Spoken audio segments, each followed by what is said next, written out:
In today's private market poll snapshot, the one thing I'm focused on is the growth potential in the private equity secondaries market and the increasing demand for capital in the sector.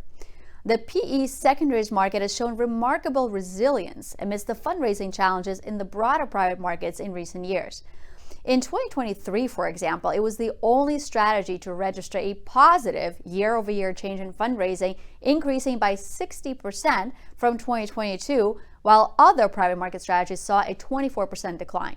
And in the first quarter of this year, secondaries had its highest fundraising quarter going back all the way to 2008.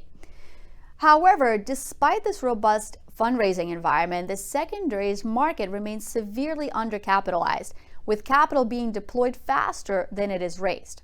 For example, annual deal volumes or transactions have consistently outpaced annual fundraising levels every year since 2010, with the exception of 2020. And from 2021 to 2023, secondary funds raised roughly $185 billion, but deployed around $350 billion. This means that only 53 cents was raised for every dollar invested. So what does this imbalance mean? Well, the dry powder in the secondaries market, which is currently at $235 billion, is shrinking and doing so relatively quickly. Current estimates suggest that there are only about 12 to 20 months worth of actual dry powder available to fund secondaries transactions. And the demand for more secondaries transactions may still grow.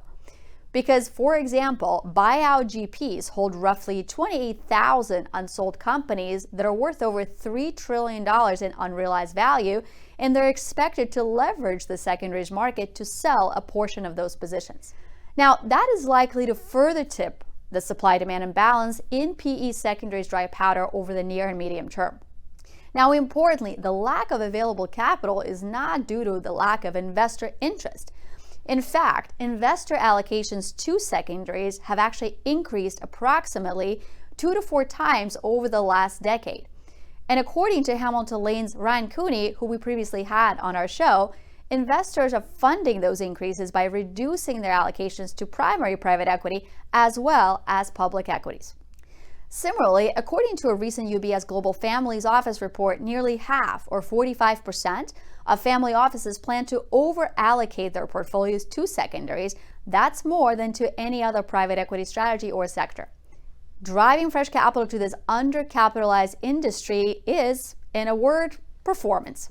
Secondaries delivered stellar returns with a 3-year horizon IRR of 20.6%, beating all other strategies, even private equity's 3-year horizon IRR of 19%.